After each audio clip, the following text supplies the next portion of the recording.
කියන්න ඕනමයි කියලා හිතුණ දෙයක් තමයි මේ. මීට අවුරුද්දකට කලින්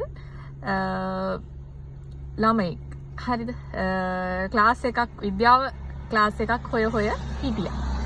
එතකොට ඒ ළමයා දැනට මගේ ක්ලාස් එනවා.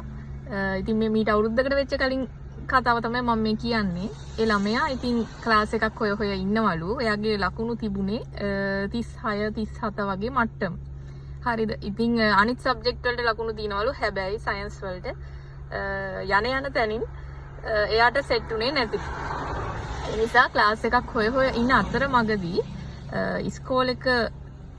ඉස්කෝලේ තව යාළුවෙක් කියලා අපෝ එයා නෑ ඊට පස්සේ දැන් මෙයා කියලා මේ මම ක්ලාස් එකක් හොය ඉන්නවා මේ චූටි ටීචර්ගේ තමයි යන්න ඉන්නේ කියලා. ඊට පස්සේ ඒ ළමයා කියලා මේ අර අනිත් ළමයා කියලා මේ අපෝ එයා නම් හරි නෑ කියලා අපේ අම්මත් කිව්වයි. අරකයි මේකයි කිය අනම්මනම් කියලා. හරිද? එතකොට දැන් මම සිලබස් දන්නේ නැතිලු මම පොඩිලු හරිද?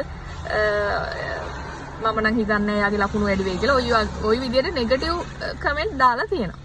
එතකොට දැන් මේ ළමයා මේ ගිහිල්ලා බලලවත් නෙවෙයි එහෙම කමෙන්ට් එකක් දාලා තියෙන්නේ. දැන් ගියපු කෙනෙක්ට විතරයිනේ අපේ ගැන ෆීඩ්බැක් එකක් කියන්න පුළුවන්. ගියපු නැති එකෙක්ට බෑනේ. එතකොට මේ එහෙම කියලා. ඉතින් අර ළමයා හිතලා මේ ඉරිසියාවට කියන කතානේ කියලා ඒ ළමයා ඒවා ගණන්ගෙන නැහැ. හරිද? ඉතින් ඒ ළමයා මේ ඇවිල්ලා මගේ ක්ලාස් එකට දැන් ඉන්නවා. හරිද? මේ ඉතින් ඒ ළමයා ක්ලාස් එකට දැන් ඉන්නවා. ඒතර දැන් ලකුණු මට්ටම කියන තමයි මට ඌමනා වුනේ.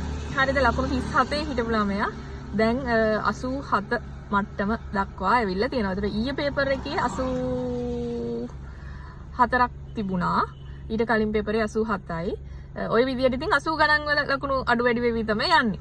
හරිද? ඉතින් දැන් මේ දෙමව්පියන්ට මාර සතුටුයි. හරිද? ඉතින් මට කියනවා මං එදා අර කෙනාගේ කතාව අහන්න නැතුව ටීචර් ගාවට ආපු නිසා අද මම පන්තියේ වැඩිම ලකුණු ලිස්ට් එකේ ඉන්නවා කියලා. ඉතින් මං කියන්නේ දැන් අර යන්න එපා කියපු ළමයා ඉන්නවනේ. එතකොට ඒ යන්න එපා කියපු ළමයාගේ ලකුණු තාම 30 ගණන්ලු.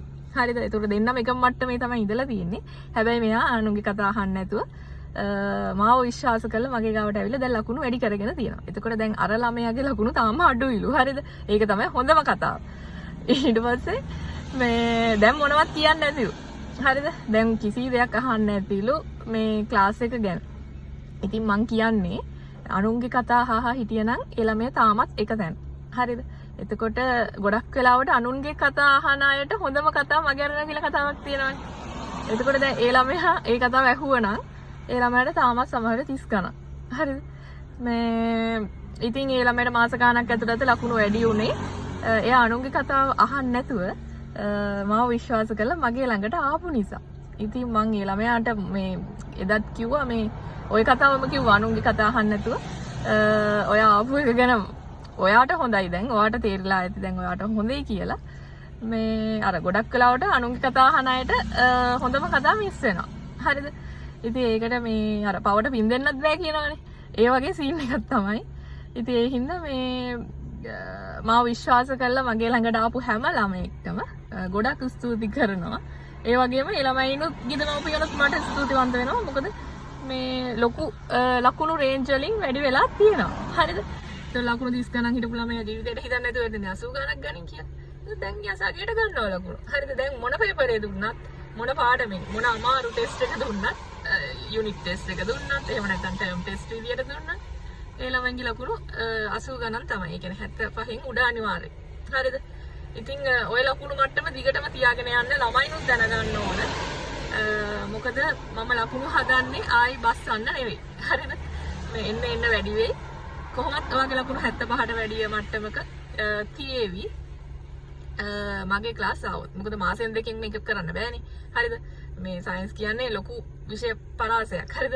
ඒ කියන්නේ ඒක ගැඹුරටම ඉගෙන ගන්න ඕන. මොකද මතු පිටින් ඉගෙනගෙන තේරුමකුත් නැහැ. ඒ හින්දා මේ ඉතින් මම මගේ ගාවට එන දරුවන්ට මම ස්තුතිවන්ත වෙනවා. ඔයා කාගේවත් කතා අහන්න නැතුව මගේ ක්ලාස් එක තෝරගත්තු එක ගැන.